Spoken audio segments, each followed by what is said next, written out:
They need magic damage on Galaxy Racer, right? We've seen how good the Cold Embrace is. You're up against a Dragon Knight who's going to have all this armor. And even on top of that, you've got the Lifestealer that's banned out. You've got the Juggernaut that's banned out. So those are the two other ones that can just easily get that spell immunity. Let's forget about position 1 Elder Titan for now. So you can comfortably go into this spell damage super early on and feel confident that you're going to be able to at least, get the best out of the early team fights. If they don't want to go that approach, I know In Your Dream plays a lot of heroes that can take advantage of stacks, so like the Ursas, the Slarks, the Troll Warlords. Even though you might not have damage to penetrate the Cold Embrace, I guess you could just whack the target that's being healed up, which in this case is looking like it's going to be a Dragon Knight who's going to be front and center, though I think primarily Sam H has been the DK player on Omega, so I'm expecting it to be an offlane DK, but it does have flex potential, especially now that you're against a Puck, and DK has been a very, very notorious counterpick to Puck in the mid lane. Yeah, and the Wyvern as well, honestly, I think is pretty good versus the Puck. Like, your mobility to get the curse, it's a long-range catch. If Puck's in the middle of the fight, like, you're probably not going to get the curse on the Puck, but if you're near someone else, that one stun is all you need. Now they follow up with the Terrorblade, an immense amount of win condition here for Tino. That damage, it's a lot. They don't make the same mistake that Zoomers made against Arkosh in game number 1 of NA. They get rid of that Phantom Lancer. TP does not want to deal against a Phantom Lancer, considering he's all single target. So it's some solid drafting coming through from Omega, but honestly, this leads even more into being able to deal a ton of spell damage, right? You just want to be able to take out Terrorblade. He's got a lot of armor, not the highest HP pool. Eventually, though, you do need to end the game, and none of these heroes are really excelling at that. Yeah, I'm curious if, I mean, In Your Dream's arsenal is not really well equipped to deal with this kind of draft in terms of heroes that he goes for. 10 seconds like, remaining. Normally against this, if TB wasn't in the equation, he would pick a Luna, but we know how bad that matchup can be for or Luna. Something, yeah. Yeah. They could honestly Razor if they want to. I brought it up last game with the capability versus TA, but it's probably actually going to be a DK mid versus the Puck, so I guess you're still going to have the opportunity of seeing Sam H's hero, but if it's DK offlane, then Razor's going to have an incredible matchup. Terrorblade is all on your damage, and you take a look at Galaxy Racer, they've got a lot of this crowd control to lock in the Terrorblade and enable that long duration link, so it's something that In Your Dream likes, it's something they consider as well, but we're looking for Omega's hero here. The flex on DK, is it going to come out? I think, not regardless of what Omega picked, but I feel like they're shaping up for a Morphling here on Galaxy Racer. I feel like it's going to be able to do a decent job with, doing a ton of burst damage. It means that the Puck's can potentially avoid going something like a Dagon, because I think you will need that burst. You will need to burst down some of these heroes, because right now you are incredibly cooldown reliant on Galaxy Racer. So you need something that's basically available at all stages of the game. Yeah, and Magic Burst primarily against this Cold Embrace save, which is... Yeah. It's going to be really difficult. You're going to have to be quick and fast to take down this Terrorblade, otherwise he's definitely going to find a Sunder target. But they are going to have to reveal where this DK is going with this last pick. Sam H... okay, maybe they don't have to reveal it. They go with the Bristleback, which could be mid, could be offlane. Same thing with the DK. Who knows? How are they going to end this? If it's based on history, I think Mac is primarily the Bristleback player, so I'm leaning mid BB offlane DK. 5 seconds remaining. I'm still feeling the morph, particularly because of these last two bans from Galaxy, right? If they want to make life annoying for the Bristleback, they could go Faceless Void, but I don't know if you can confidently kill people when you have to deal with Cold Embrace. Not into a Wyvern. Yeah, exactly. Yeah. Whenever I see that in my pubs, I'm like, oh, you don't know what you just did, buddy. Oh. Okay. Okay. Try and outrange. It's okay. They do have very good ways to protect the Drow, though. Like, if they get their abilities down, Mizu can tank up, Ravage on the front line, Coil, Supernova, like all these kind of big crowd control abilities that make it difficult to close the distance on the Drow. and you're against an agi carry like the Terrorblade, so that marksmanship's going to come into play. The Bristleback as well, you got to keep in mind. So I don't hate it. We did see the Drow yesterday get run over, so we'll see how Gally's able to fare with this one, but I like the draft. I feel like I should know this mechanic. Danog, do you know if Dragon's Blood is green armor or base armor when you level it up? Ooh. 10 seconds. Yeah. I'm trying to remember too. I think I it's wanna green say armor. Green. Yeah. 5 seconds remaining. So even the lane won't be too irritating for Sam H, who will be the offlane DK. And I don't know, like, she's gonna need a pike, because she's gonna need to get away from this Bristleback somehow, who is inevitably gonna get an Aghanim Scepter, gonna goo all over her. This is kind of a stressful game to be a Drow Ranger, I feel. It's incredibly stressful, not only just because of the Bristleback, but you're also going to have the DK eventually building a Blink Dagger. Like, you just, you blink, eventually if you get a BKB, it's even better. Blink on top of her, get the stun, and it doesn't honestly even matter if you kill her, you just free up the space for Terrorblade to kill everyone else, and you're not really all that concerned about what happens to you. You know, you're trading an offlaner for their core, and just removing that marksmanship is going to be incredibly effective, especially when you've got this Terrorblade. But I'm feeling a bit more strongly towards Omega's draft this time around, but as we can see, anything can happen. You're primarily harping on the importance of the burst. They have some physical damage burst with the marksmanship procs, but still, do you feel like they have enough to kill someone under Cold Embrace? It depends what Puck itemizes into, right? Like, are you going to go full Dagon and try and just get someone out of there before the team fights have begun? I feel like Alacrity's Puck, it's pretty good. Is he going to be able to position himself well enough? Because, I mean, the ideal scenario is that you just take out this Wyvern and Lena at the start of every single team fight. I mean, hell, with a Terrorblade on the enemy team, I would be totally okay with a Dagon on Puck in this game, but we'll see. Smart Omega fighting for their tournament lives, their TI lives, in this game number 2. Ares and Danog, take it away. Q Tsunami. Here we go. Danog, second game here again. Omega, I mean, backs against the wall. Let's see what they're able to do with this draft. And I mean, heading into it, it's, you get a bit more of a natural carry in the Terrorblade, but I was all for that ET last game. You know, if we're ever going to get a treat, the Elder Titan carry is something you want to see. Yeah, I mean, we've had a 57-minute game now. Are we going to crack the 1 hour mark? What do you reckon? Give me the hour. I just want a 60-minute game. I want a 60-minute game. Any late game Dota with a bunch of team fight, it gets chaotic. It's so fun to watch. You know, again, like all of last game, we were seeing how close these teams were. And again, Omega, are they able to come out ahead in the lanes? They've looked incredibly strong so far. You know, when they were versing Fnatic, they did incredibly well in that laning stage. Game 1, in that regard too, they were looking pretty solid. And do you feel like they have a favorable lane matchup here in this second game, however? I mean, you're always feeling a little bit worried as having a couple of ranged heroes against the likes of something like a Dragon Knight. You know, he's just going to be able to be pretty stable. You've always got the threat of the Lena just being able to outtrade you as well, because Lena has the, outside of techies, of course, the biggest attack range in the game. Only Drow's is slightly less, but Phoenix, of course, is a lot more vulnerable to being harassed out here. So we'll see how Shanks does. I think he's a really good Pos 4 player, especially when he's on something signature like his Lena. And you can see harassing is exactly the name of the game for him. He's already purchased up the Blightstone. He wants to make this Phoenix's life rough. And he's going to be able to do that outside of the 51-second cooldowns of that Fire Spirits.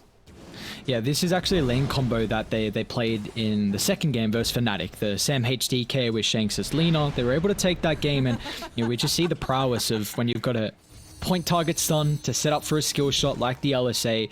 It can be really devastating. So this is gonna, it has to be on kind of almost Polo Sun to keep tabs on where, you know, Shanks is, and maybe if it can drag him away from it in your dream. And you know, the ranged carry as well has to be pretty on the ball here for how the Drow is going to be able to position. As we have another quick pause, shouldn't take too long here, but you know, with this mid matchup, Alacrity versus Mac, how do we feel like this one's going to fare? Alacrity v Bristleback. I mean, you're going to be able to get off a lot of you know, abilities to potentially push the wave forward. We'll see if there's any stacks that start to be built up for this Puck to enable him to, you know, start to rival the Bristleback's net worth, he's always going to be able to rotate through the jungle and quite easily take it. But I don't know. I feel like the kill threat is definitely there, provided that because you're going to try and shove the wave in.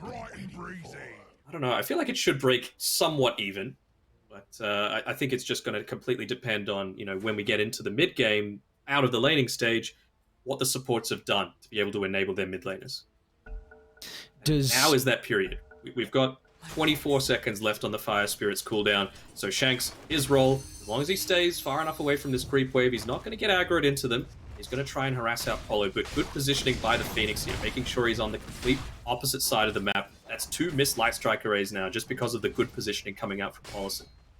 Does either team's supports have better capabilities to make those rotations across the map early? I mean, Phoenix doesn't. You just want to stick to your core, and kind of like the Wyvern as well. So both Pos 5s, not really. And of course, you've got the stuns coming through from both 4s. So, I don't know. I feel like Shanks needs to have a lot more presence in trying to bully in your Dream and Paulison. Whereas, you're always going to have a decent time here on this Tidehunter once you get those few initial levels. So, we'll see what Yurkem does to try and enable that. And well, so now, he's just going to body block. Yurkem on one of those comfort heroes. Like this again was a player that took a break for about a year, joining Galaxy Racer, and he looked at home when we saw him through the Loopbet Pro Series. His line was phenomenal. Like the multi hero stuns that we were seeing from him time and time again. We saw it last game on the Nyx Assassin, and that is much harder to do. Another fact that you give him the Lion, they show the prowess of it, first phasing it. And, well, we saw in game 1 that Omega were like, we're going to pick up the Lion first phase. And now this time it's Galaxy Racer. They're like, no, Yurkem, he's a stellar player on this hero. And we want to see how he's able to perform. But, it's a bit different here, at least with Mizu's lane. It looks like Mizu is getting a lot more out of it than what we saw in that game 1. Yeah, for sure. I mean, that's just Tidehunter things, right? You're not super concerned outside of this meta window. Wyvern as well, very weak in terms of your right-click damage in lane. So, when Arctic Burn's not available, you're not really all that concerned, and it means that these rotations can start to happen. With Yurkem walking through, making sure no one's trying to invade into this triangle, take away the bounty rune from him. It does mean that he missed out on blocking this camp, though, so we'll see if they've realized that on Omega, and try and continue to keep the lane pushed in close to Tino. Yeah, my eyes as well are on how Shanks is, like you said, able to play the lane, but also how much emphasis he can put on creating stacks, which there's already a double at the Ancients and a double at the Hard as well. You've got someone like the Bristleback who really thrives on being able to flash farm the jungle. And last game it was a little bit easier with the Shadow Demon. Still also Lena. I believe she'll have a pretty easy time as well compared to some of the other supports. Nicely done there by Polo, making sure that he gets the D ward off. He's going to see the fact that a bunch of these stacks are starting to build up. He'll interrupt the Ancient one. But, it's a lot of valuable information given over. Not that any of them can realistically take it. I'm going to make sure that he's kind of getting gone on this bot side. This might result in his deaths with some good body blocks. See that Anchor smash to damage reduction, and they're going to turn. He's got double bracer, 10 sticks. Mizu, he's a beefy boy. Couple more right clicks, Tino just back to safety. That was a nice edge there, and you see Mizu, showing how much emphasis he's going to put on staying in this lane with that double brace up mid. We got to coil out. Mac's gonna fall. Alacrity, short. Alacrity just gets the kill, keeps his life, and back to base he goes. That is a big kill. First blood as well for your position 2 on Galaxy Racer. And that's the advantage of being this puck, being able to shove out those waves. It means you guarantee at least you're going to get the experience. Not always the last hits. With that kill, you don't really care about last hits. The first blood gold does more than make up for it. Puck's one of the few heroes as well that has decent mobility. If you've got to walk it down the lane, you'll be able to get back to mid. Pretty speedy at that. I guess luckily enough for Mac though. He's still doing well in last hits, and what do you know? Shanks is, of course, got those stacks as well for the Bristleback. So, yeah, I mean, you never want to give up a kill like that. And we'll see now Puck's game might be freed up because the Bristleback's not going to be mid. Alacrity can shove it out and then think about making, some sort of rotation here. We'll see, what is there a lane you think would be best for Puck to go to? Is there one that's easier between top and bot? I think he just wants to make sure that the Bristleback isn't getting anything out of the lane. He's going to continuously shove this lane in first, and then he might look to rotate through onto the Terrorblade in particular. It's still super early days. They're actually going to try and find this Bristle as he's doing the Ancients. Oh, wow. Oh, wow. They take the bounty as well. And they're looking for more blood. Alacrity, great movement. Galaxy Racer, an incredible start for them, trying to shut down Max Bristleback. And you take a look at this item build as well that Alacrity has queued up at the moment, the instant Dagon. So I guess the questions have been answered there, Danog. You were like, I wonder what he's going to go for this game, skill build, item build wise, and well, there we go. It makes sense, right? Like, you're able to deal with it pretty well. Even, like, you might say, oh, but what about the other TB illusions? I mean, you got a Lion, right? You're going to be able to take care of a couple of them pretty quickly.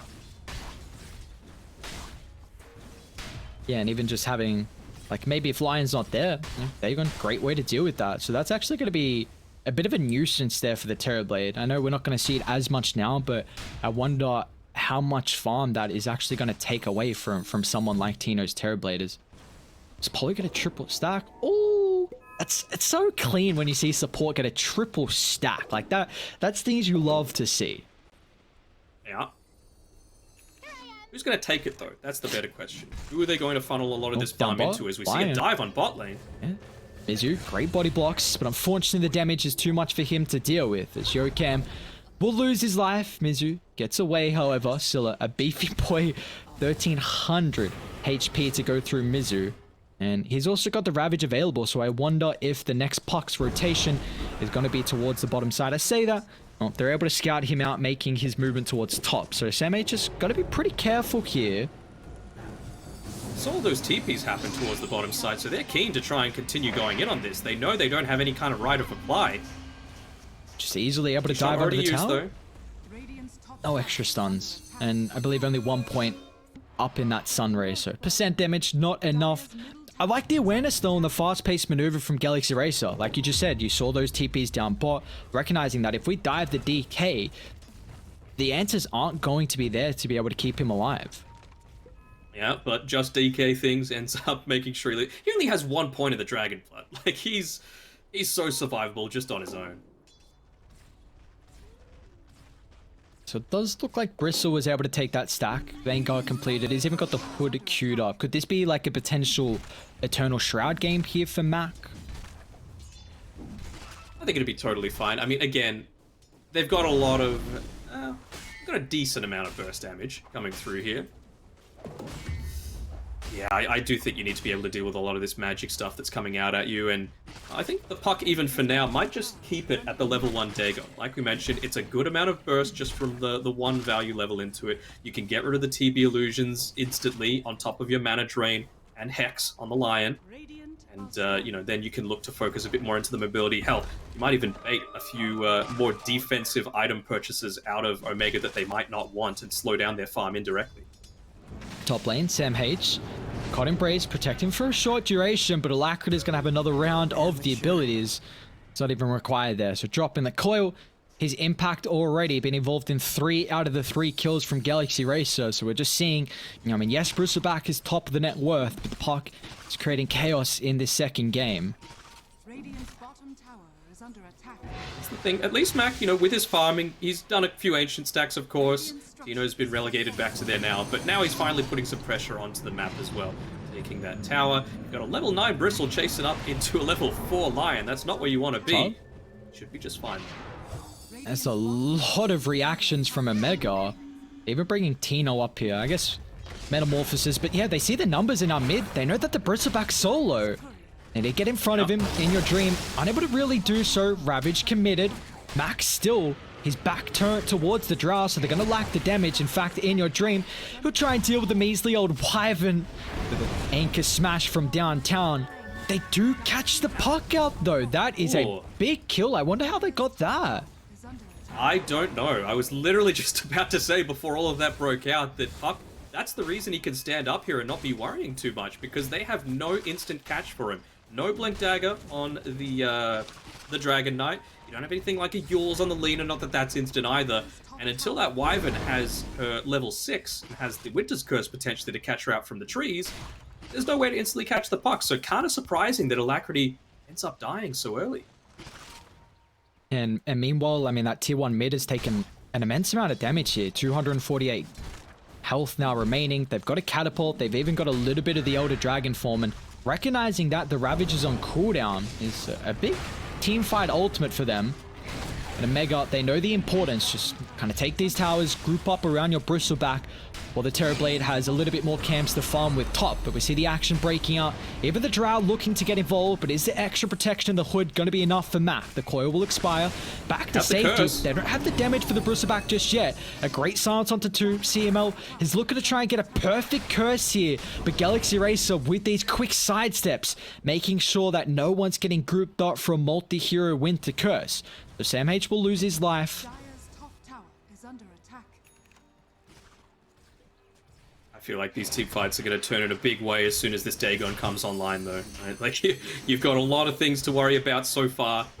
It just adds another layer to it. And in your Dream, I'm liking how active he's getting as well, making sure that he's part of a lot of these team fights. Sure, there's only been 5 kills and he's been part of 2 of them, but it seems kind of normal. Neither of them have really been in the laning stage.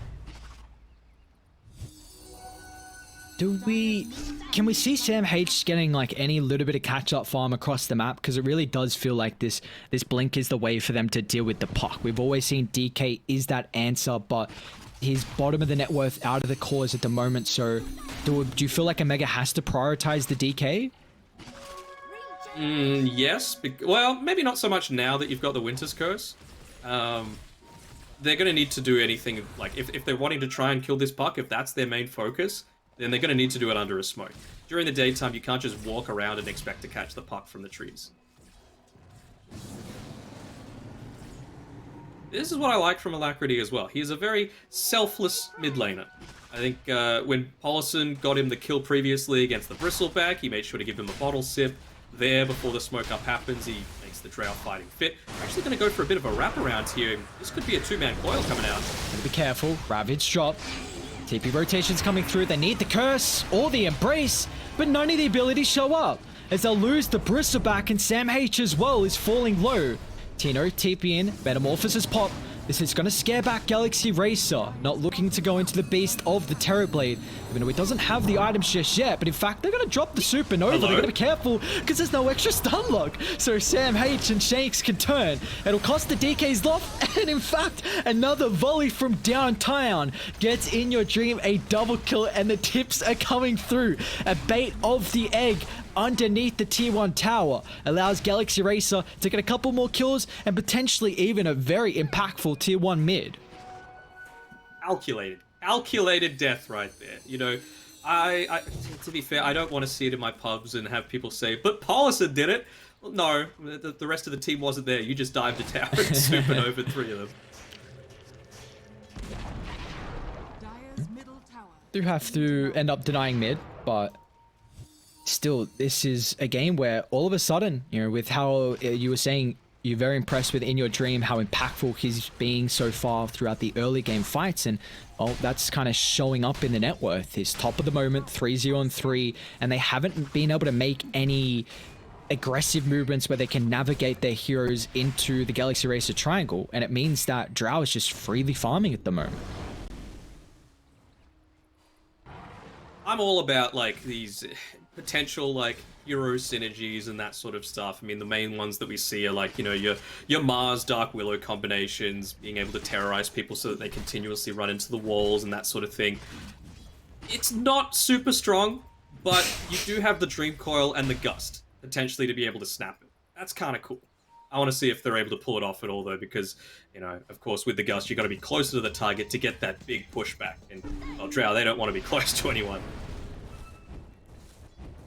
Yeah, it definitely feels like it's nice to be able to draft a way to break the coil if you've got that puck on your lineup here, but like you're saying, it's going to be a bit more difficult for Drow.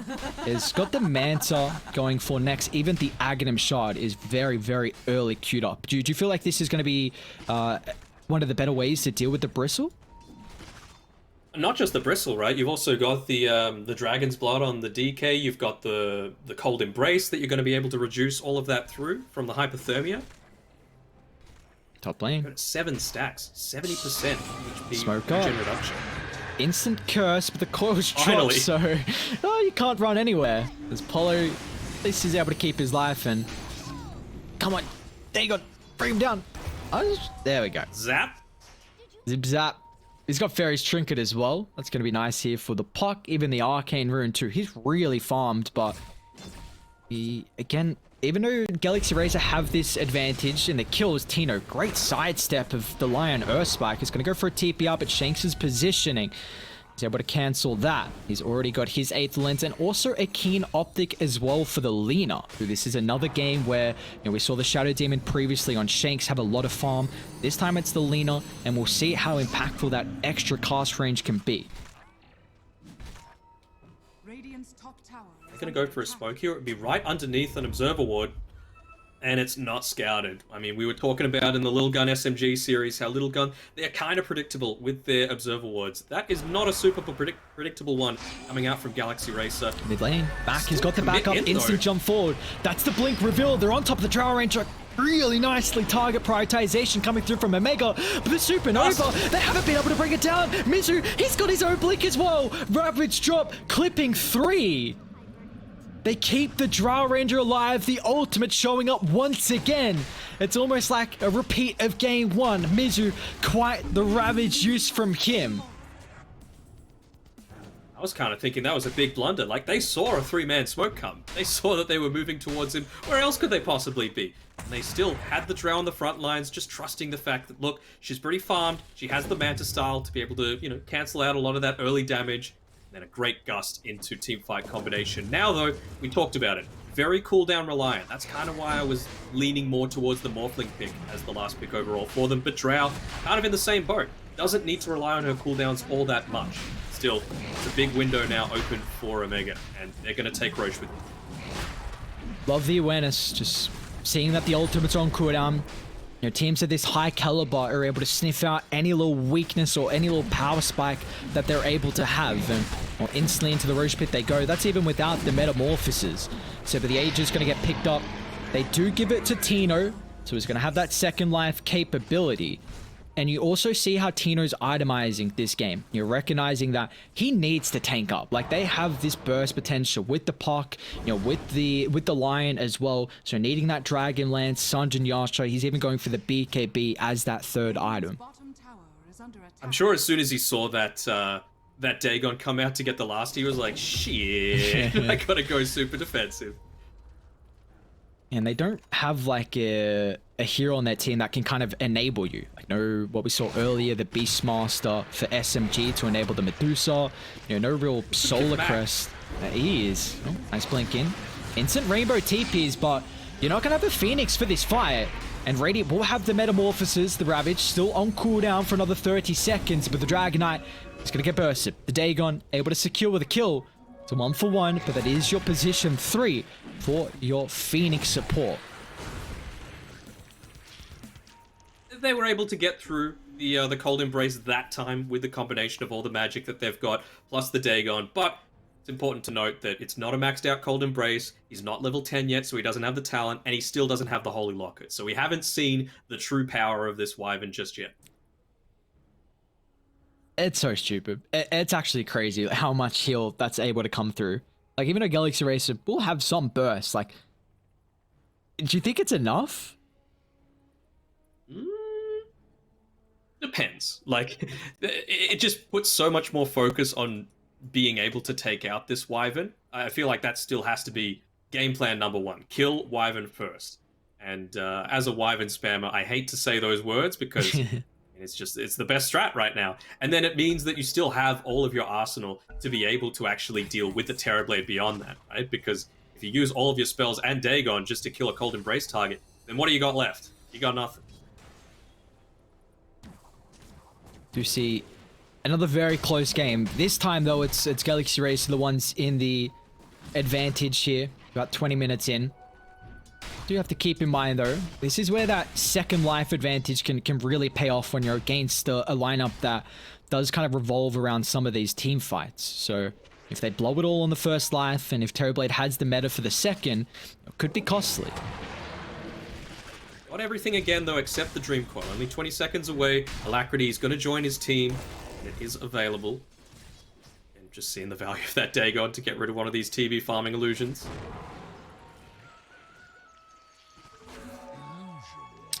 When do we feel like there's a big spike right now from Radiant? Because even with this Aegis, that they're not looking to kind of use the advantage it looks like at the moment. So what do you feel like they're waiting for? It's a farming Aegis, you know, they just want to make sure that he's able to secure that BKB. If he can get the Skadi in that time, it would be some fantastic farming, but it's just they realize the Terrorblade's the one that's going to carry them through this game. Eventually, if he gets big enough, you're not really going to care too much about the magic damage because your raw HP is just going to deal with it. Smoke up, die out. Great ward in the lane as well, so they're going to see the backline. How do they want to start the fight? A lot of information for them, but where do they get the jump? Instantly, a simultaneous jump onto the Dragonite along with the Winter Wyvern, the target you were highlighting. They'll drop the Supernova, but there's no extra control. So, a bit ambitious there with the egg.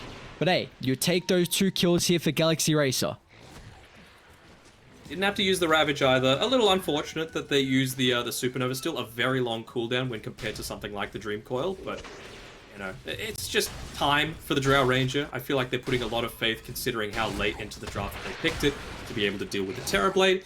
Again, we were talking about during the draft the difference between, you know, the green armor versus the base armor. Right now, TB, he's just got all of that base armor right now, and when Drow starts attacking him, that's going to be removed. So we'll see what they're able to do with it once these true team fights start to break out, when that Roche Aegis is reclaimed on the TB. Smoke up here from Radiant. Mac in a position to potentially force a bait and then have the trap sprung. Well, he's got some boys on the back line.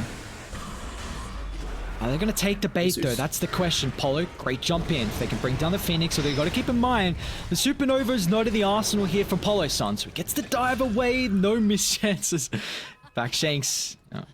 Claim that one. So Phoenix is down. It was a smoke for that. They're not going to get any objectives out of it, it looks like. No, they will continue to secure TB his farm, though he's finished up his BKB, so even though the Aegis is being reclaimed in about 40 seconds or so, it's a scary prospect to be able to push into. They're all still grouped up around this top area. That's the tower that you want to take. You know, they still aren't aware that the lane is warded, but assuming you take this, 3 minutes till the next Roche respawn, that's the area that you want to be controlling right now. Back?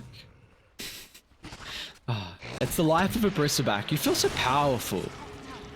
You just can almost be anywhere you want. As long as the team is in earshot of being able to get there. Puck has to be careful here. Okay. Oof. Really got caught out by that instant stun as well. Taking that T2 tower is going to be really impactful here from Omega, as we do see the Aegis tick out, but they've got the outpost control now, so if a fight breaks out here, they'll be able to buy back and have a life advantage. Hex is out, DK is getting brought incredibly low. Spirit Wrestle, Sunray, all the percent damage, and now they've got the coil on the backline as well. Once again, it's just the Wyvern and the DK to fall, but they're going to drop the Ravage Bristleback. He hasn't been able to retreat with the rest of the team. If they've got the damage to go through the magic immunity, they do. Drow is stacking up at the moment. The Imp Claw for In Your Dream, 3 down on a Mega, and they just lost the Aegis advantage, so they weren't looking to take a fight there. A little bit of miscommunication. It's going to cost them 3 heroes. They're just keeping on doing it, Galaxy Racer, over and over again, taking the correct team fights at the correct time. Great movement, great target prioritization. It's hard to find too much of a fault out of how they're playing this game. Now the Lincolns realizing that, look, that's how we might lose this team fight. If we get rid of a lot of this burst damage potential that we've got with our Puck, also if, you know, that team fight control, being able to lock down the Wyvern isn't too much of a factor. See, he still desperately wants to get that Holy Locket. He's close because of the fact that you can disassemble the Arcane Boots, of course, but it means that he doesn't have any kind of save potential for himself. There's no Glimmer Cape, there's no Blink Dagger, so he can be completely out of a team fight.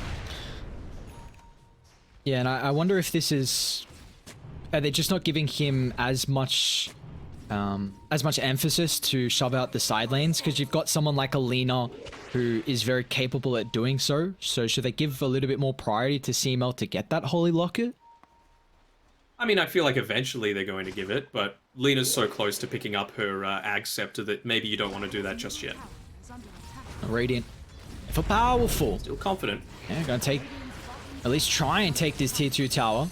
Better pop from Tino. He's got that 9-second BKB in the arsenal. They're going to try and force some reactions early. Mizu with the blink in forward. Ravage still on cooldown for another 40 seconds.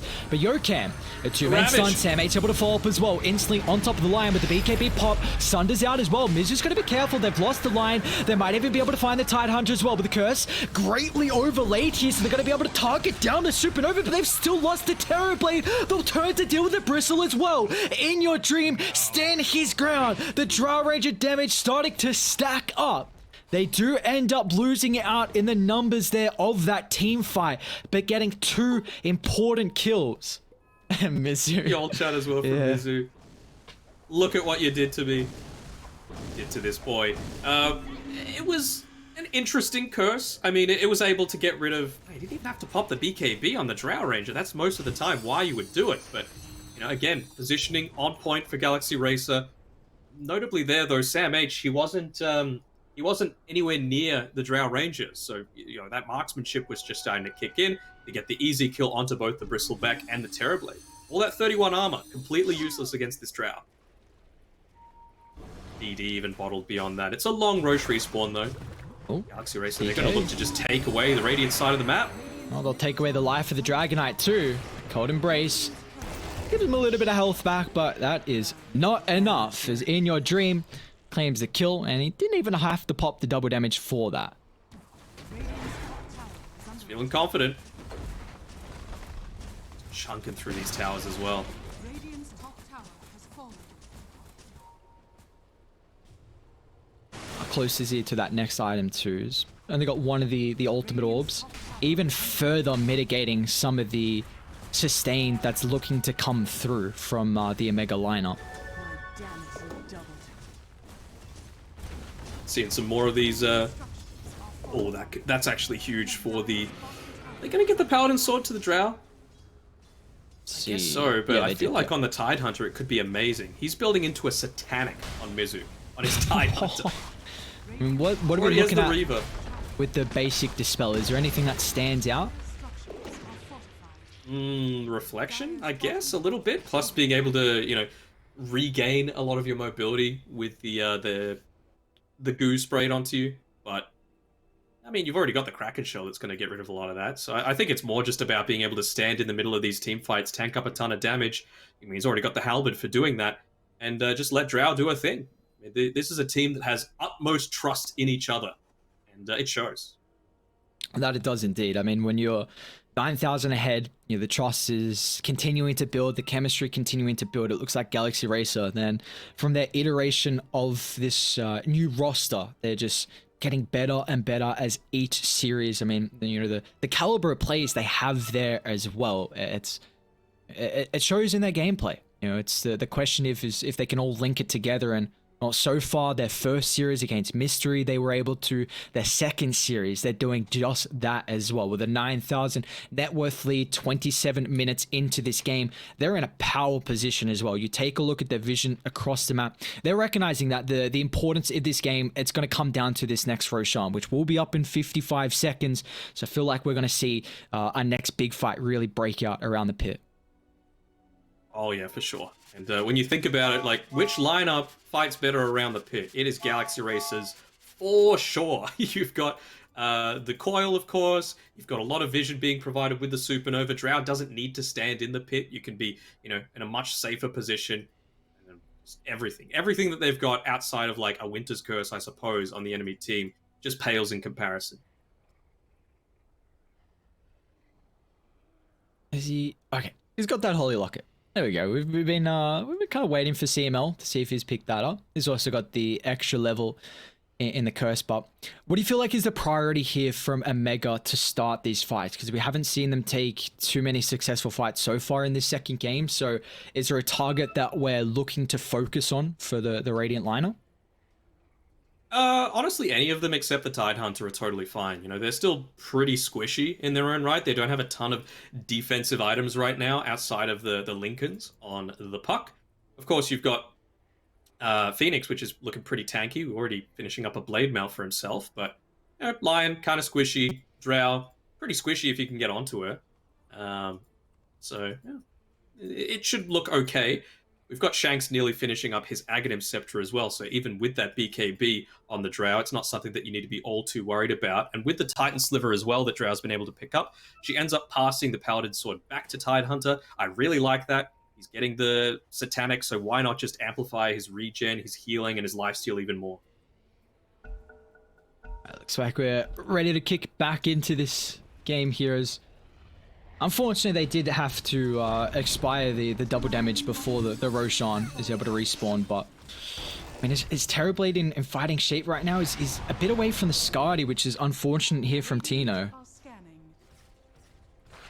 Yeah, it's still a little bit away. I mean, it's one item away, effectively. Who have they caught out here? We hear a pipe being popped really preemptively, and Max kind of caught out here. Tino, that's the real TB. We'll jump in. They find the Dragonite. Spirit Vessel out. Great two-man Earthspike as well. Is going to stop the protection for the Cold Embrace. They even overlap the Supernova directly on the heads. Tino's fully incredibly low. Drow just tears him apart. The Ravage finds 4. This might just be a wipe. It's a triple for In Your Dream. And they're able to slowly bring down the Bristleback with the Dagon out.